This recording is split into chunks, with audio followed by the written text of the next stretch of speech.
Hi again, it's time for Chapter 9 of Ruby Fruit Jungle.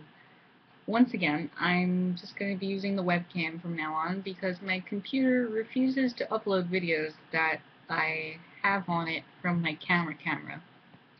So, we'll just have to deal with this for now. So this is Chapter 9.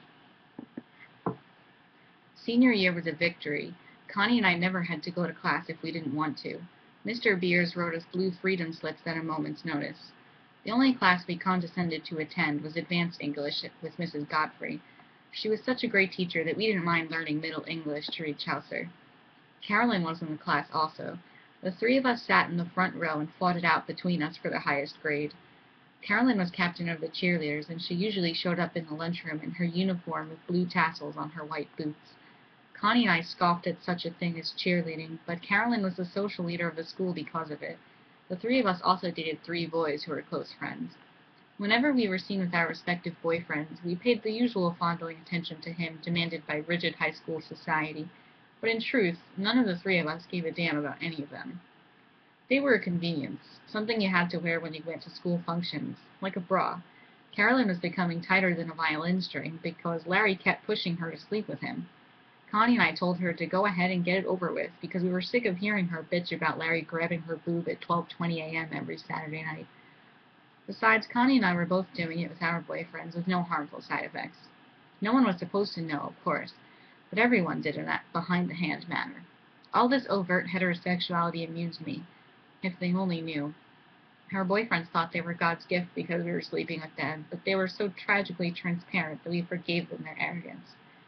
Carolyn decided, again with her relentless logic, that if we won the football game against Stranahan, she'd do it with Larry. We creamed them. Carolyn's face walking off the field of honor was not the usual bright cherry red from screaming her lungs out, but an ashen and drawn white. Connie and I went over to her to bolster her. Then the three of us went back to the locker room to wait for our dates.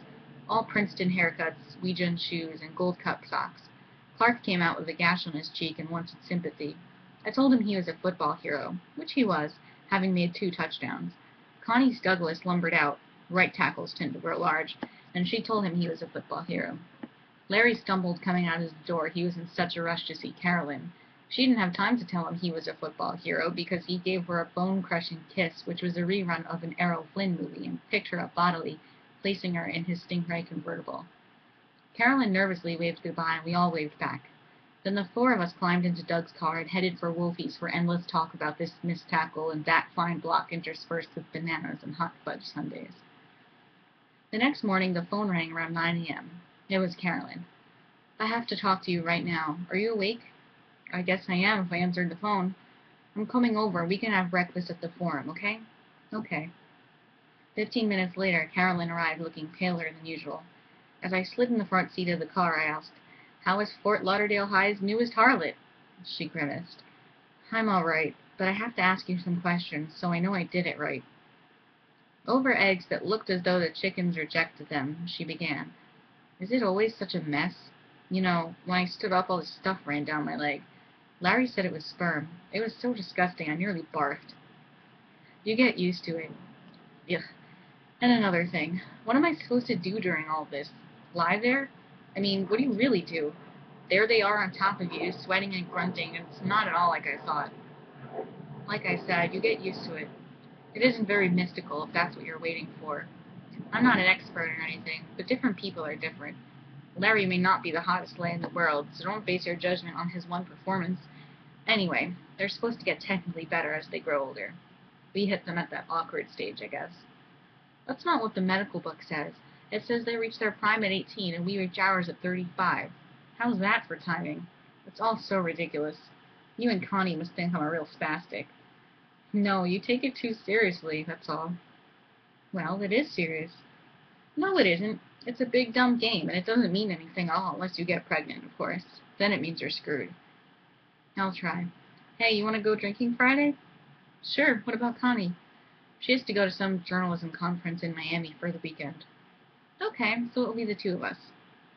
Friday night we went to the children's playground at Holiday Park. No one came there late at night, and the police patrols were too busy beating the bushes and their own meat to harass the playground. I didn't really like drinking, so I took a few swings to make it look good, but Carolyn got blasted. She slid down the fireman's pole, played on the swings, and discarded various pieces of her clothing at each go-around. When she got down to her underwear, she made a beeline for the grounded blue jet and crawled in the open tail to the fuselage.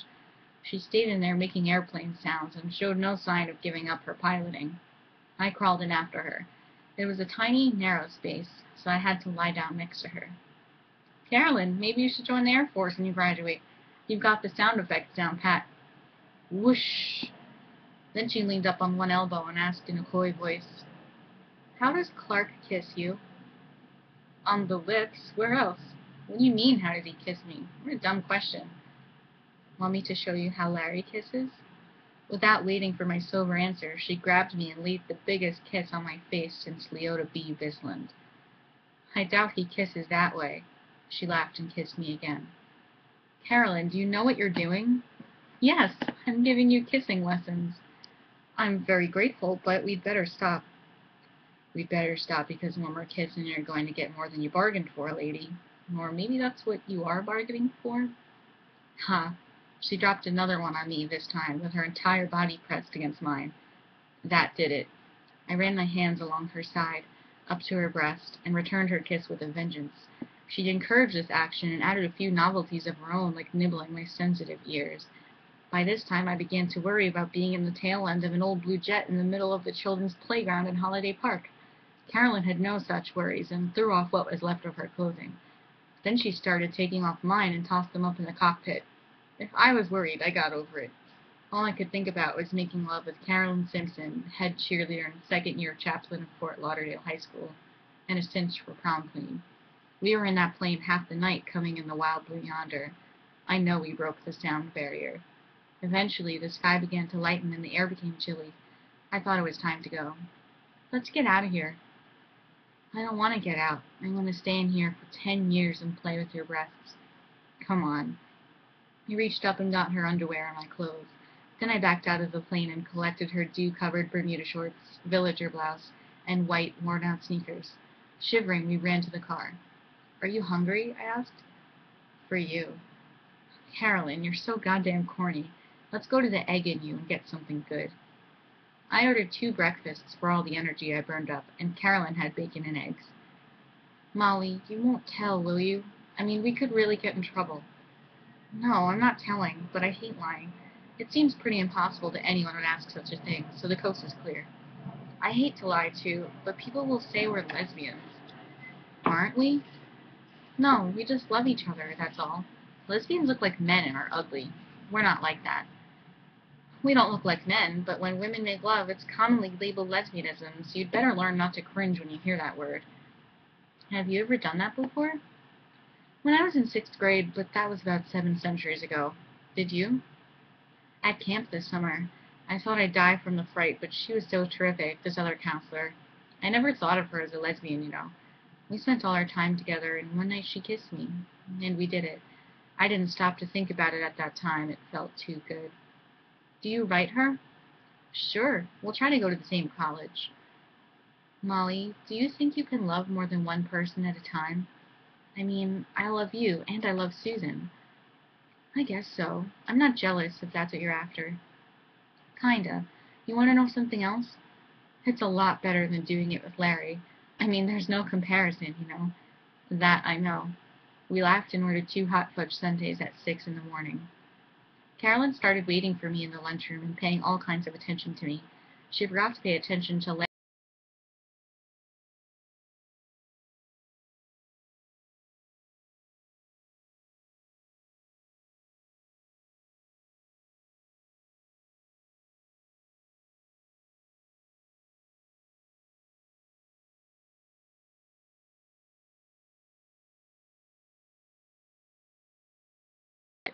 She burst out with, "Are you sleeping with Connie?" Connie, who was sitting on the other side of a cardboard rock, popped her head over the top and said, "What?" "This is it. Now what do I do?" "Carolyn, that's a stupid thing to say."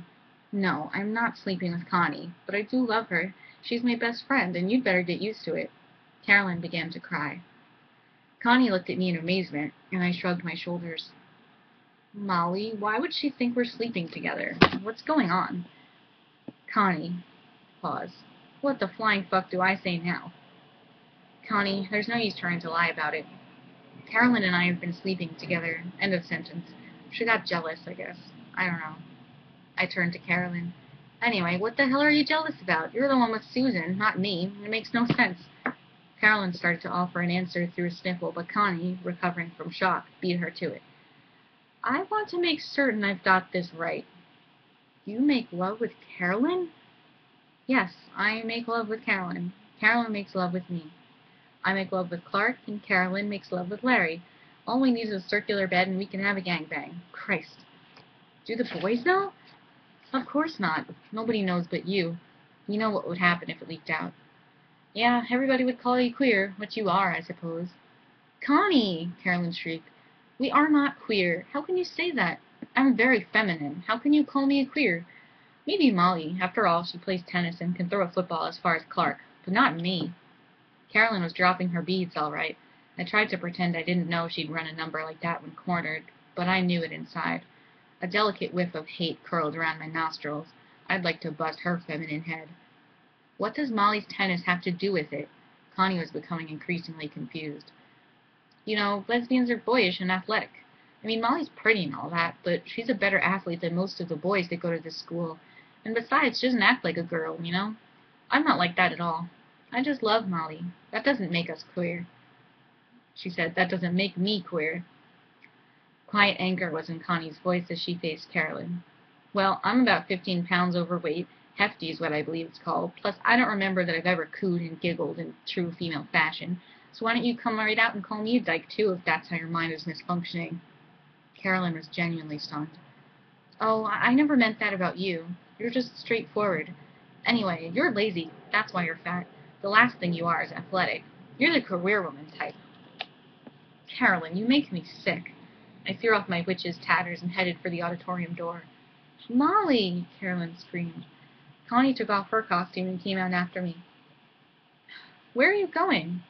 I don't know. Mostly I want to get away from Miss Teenage America in there. I've got the car. Let's go to the park. We drove over to Holiday Park and positioned ourselves in the cockpit of the blue jet. I didn't bother to tell Connie about my last time in the jet. Do you think you're a queer? Oh, great. You too? So now I wear this label, queer, emblazoned across my chest? Or I could always carve a scarlet L on my forehead. Why does everyone have to put you in a box and nail the lid on it? I don't know what I am. Polymorphous and perverse. Shit. I don't even know if I'm white. I'm me. That's all I am and all I want to be. Do I have to be something? Connie looked down at her hands and her eyebrows wrinkled over her eyes.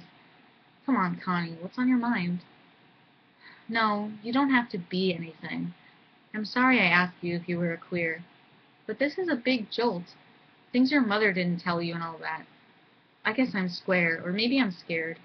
I don't think you or anyone else should wear a label, and I don't understand why who you sleep with is so goddamn important, and I don't understand why I'm all strung out over this. All this time I thought I was this progressive thinker, this budding intellectual among the Sandspurs. Now I find out I'm as shot through with prejudice as the next asshole. I cover them up with layers of polysyllables. She inhaled and continued.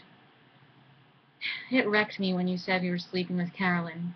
Me, Miss Sarcasm of Fort Lauderdale High, Miss Fake Sophisticate. I started to say something, but she kept on. I'm not through, Molly. I don't know if I can be your friend anymore. I'll think about it every time I see you. I'll be nervous and wonder if you're going to rape me or something. Now it's my turn to be shocked. That's crazy. What do you think I do? Run around panting at every female I see? I'm not going to leap on you like a hyperthyroid ape. God damn it. I know that, but it's in my head. It's me, not you. I'm sorry. I really am sorry. She swung her leg over and climbed down from the cockpit. Come on, I'll take you home. No, it's not far. I want to walk it. She didn't look up. Okay. That night Carolyn called and filled my ear with 4,000 sugary apologies. I told her to shut up, and I didn't give a shit what she thought. She could take her prom queen tiara and shove it up her ass. School was bugging with the breakup of the Gleason threesome, but none of us spoke, so the gossips had to concoct their own stories. One widely accepted was Miss Barton's theory that Connie wanted to sleep with Clark, and I wouldn't stand for it. She explained Carolyn's behavior by saying she was torn between the two of us. When I regained my sense of humor, I thought it was pretty funny, but it also made me green around the edges. People are so stupid. Sell them shit in a red cellophane package and they'd buy it. I was becoming more and more isolated in the splendor of my office. It was a tiring little game once the glamour of being student council president wore off. I longed to return to the potato patch and raise hell with kids who didn't know the difference between Wee Juns and Old Main Trotters. But those kids grew up and wore tons of eye makeup, iridescent pink fingernail polish, and scratched each other's eyes out over the boy with the metal flakes candy apple red 55 Chevy with 4 on the floor. There was no place to go back to. No place to go to. I'm reading. Yes. There was no place to go back to. No place to go to. College was going to be like high school, only worse. But I gotta go. I don't get that degree and I'm another secretary. No thanks. I got to get it and head for a big city. Got to hang on. That's what Carl told me once. You gotta hang on. It would be nice to talk to Carl. God, it would be nice to talk to someone who wasn't fucked up. 1 week before graduation, a colorful event rocked the school. Someone had snuck into the girls' shower room before first period gym and unscrewed the shower heads, putting in powdered dyes. 60 girls had first period gym, and the first 20 or so in the showers came out red, yellow, green, or blue. The stuff didn't wash off either. That Saturday night, as diplomas were handed out, it gave me a certain degree of pleasure to notice that Carolyn resembled a consumptive movie-set Indian, and Connie looked definitely blue. When I was handed my diploma, I received a standing ovation from my constituency and a hug from Mr. Beers. When the noise ebbed, he said in the humming microphone, "There's our governor in 20 years." Everyone cheered again, and I thought Mr. Beers was as silly or maybe as kind as Carl, who used to tell everyone at work the same thing. That was chapter 9. What do you think about the breakup of Molly and her friends Carolyn and Connie? I was really happy when Molly and Carolyn started their affair, and then Carolyn turned really bitchy, and it kind of broke my heart. So tell me what you guys think about this chapter, and make predictions for what's going to happen in chapter 10. Thanks for watching, guys, and as always, please like this video if you enjoyed it. Thanks for listening. Bye.